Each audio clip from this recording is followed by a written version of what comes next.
कागजों में प्लास्टिक पर प्रतिबंध, लेकिन बाजार में धड़ल्ले से चल रही है पॉलीथीन।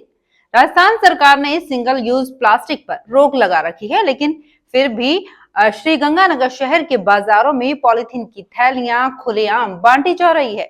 ना नियमों का डर, ना कार्यवाही का असर। ऐसे में सवाल उठता है कि क्या प्रतिबंध सिर्फ फाइलों तक सीमित रह गया है। नमस्कार, मैं आभा सोनी और आप देख रहे हैं एसपीटी न्यूज। राजस्थान सरकार द्वारा सिंगल यूज प्लास्टिक पर प्रतिबंध लागू किए जाने के बावजूद शहर में इसका असर जमीन पर नजर नहीं आ रहा। किराना, सब्जी, मेडिकल और कपड़ा दुकानों पर आज भी खुलेआम पॉलीथीन की थैलियों का उपयोग किया जा रहा है।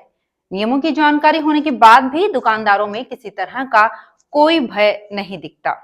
वहीं नगर परिषद की ओर से भी प्रभावी कार्यवाही का अभाव साफ नजर आ रहा है। शहर के प्रमुख बाजारों और मंडियों में ग्राहक बिना रोक टोक पॉलीथीन में सामान लेकर जाते देखे जा सकते हैं। कई दुकानदारों का कहना है कि वैकल्पिक थैले महंगे पड़ते हैं और ग्राहक भी मुफ्त में पॉलीथीन की थैलियों की ही मांग करते हैं। ऐसे में वे मजबूरी में इसका उपयोग कर रहे हैं। हालांकि नियमों के अनुसार पॉलीथीन का उपयोग और वितरण दोनों ही दंडनीय है। पिछले वर्ष श्रीगंगानगर विधायक जयदीप बिहानी ने प्लास्टिक के खिलाफ विशेष मुहिम भी चलाई थी। जागरूकता अभियान, निरीक्षण और समझाइश के कार्यक्रम हुए, लेकिन प्लास्टिक का निर्माण बंद नहीं होने और आमजन का पर्याप्त सहयोग नहीं मिलने से ये अभियान कुछ ही दिनों में ठंडा पड़ गया। इसके बाद से अभियान स्तर पर कोई बड़ी कार्यवाही सामने नजर नहीं आई। श्रीगंगानगर की एक शिक्षिका है मोनिका बिश्नोई। उनका कहना है कि बाजार में ग्राहकों को पॉलीथीन आसानी से मिल जाता है, इसलिए उनकी आदत बनी हुई है कि घर से कपड़े का थैला लेकर नहीं जाते। यदि बाजार में इस पर पूरी तरह से प्रतिबंध लग जाए तो ग्राहकों की मानसिकता भी बदल जाएगी और कुछ ही दिनों में सब कुछ बदला नजर आएगा। इसलिए सरकारी स्तर पर सख्त कदम उठाने होंगे और प्लास्टिक पर पूर्ण प्रतिबंध लागू करना होगा। वहीं बीरबल चौक सब्जी मंडी पर सब्जी विक्रेता संघ के अध्यक्ष किशोरी पचेरवाल ने कहा कि बाजार में पॉलीथीन पर नाम मात्र का प्रतिबंध है।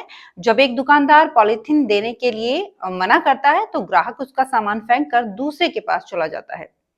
यदि पॉलीथीन पर प्रतिबंध ही लगाना है तो होलसेलर की बिक्री रोकनी चाहिए। साथ ही उन फैक्ट्रियों पर भी रोक लगानी चाहिए जहां पॉलीथीन का निर्माण होता है। यदि पॉलीथीन पर प्रतिबंध ही लगाना है तो होलसेलर की बिक्री रोकनी चाहिए। साथ ही उन फैक्ट्रियों पर भी रोक लगानी चाहिए जहां पॉलीथीन का निर्माण होता है। नगर परिषद कार्मिक भी छोटे दुकानदारों और रेडी वालों पर छापा मारते हैं। इस कारण हमारा उनसे झगड़ा भी हो जाता है। हनुमान किराना भंडार के संचालक प्रशांत अग्रवाल ने कहा कि हम खुद पॉलीथीन के पक्ष में नहीं हैं, लेकिन सरकार को इसका मजबूत विकल्प लाना चाहिए। कैरी बैग्स वगैरह बाजार में उपलब्ध तो हैं, परंतु पॉलीथीन की तुलना में इनकी दरें बहुत ज्यादा है। ग्राहक इनका अतिरिक्त भुगतान नहीं करता, जिससे दुकानदार को नुकसान होता है। यदि पॉलीथीन की दुगनी दरों पर भी विकल्प उपलब्ध हो जाए तो दुकानदार इसे सहजता से अपना लेगा।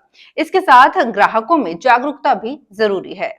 श्रीगंगानगर नगर परिषद के स्वास्थ्य अधिकारी देवेंद्र प्रताप सिंह का कहना है कि प्रदेश के साथ साथ श्रीगंगानगर शहर में पॉलीथीन पर पूर्ण प्रतिबंध है, लेकिन पॉलीथीन पर पूरी तरह से रोक जन जागरूकता से ही लग सकती है। राज्य सरकार के निर्देश पर हमारी टीम समय समय पर दुकानों पर छापे मारकर पॉलीथीन जब्ती की कार्यवाही करती है, परंतु जब तक आम नागरिक बाजार जाते समय हाथ में कपड़े का थैला ले जाने की आदत नहीं डालेगा, इस पर रोक संभव नहीं है। तो कुल मिलाकर प्लास्टिक पर प्रतिबंध है, लेकिन बाजार में उसका प्रभाव नहीं। सवाल सिर्फ प्रशासन का नहीं बल्कि आम नागरिक की जिम्मेदारी का भी है। क्या हम घर से कपड़े का थैला लेकर निकलने की आदत डालेंगे या फिर पॉलीथीन की सुविधा के आगे पर्यावरण को नुकसान पहुंचाते रहेंगे? नीचे कमेंट में अपनी राय जरूर लिखिए। वीडियो को लाइक करें और शेयर करें और जुड़े रहें एसपीटी न्यूज के साथ। धन्यवाद।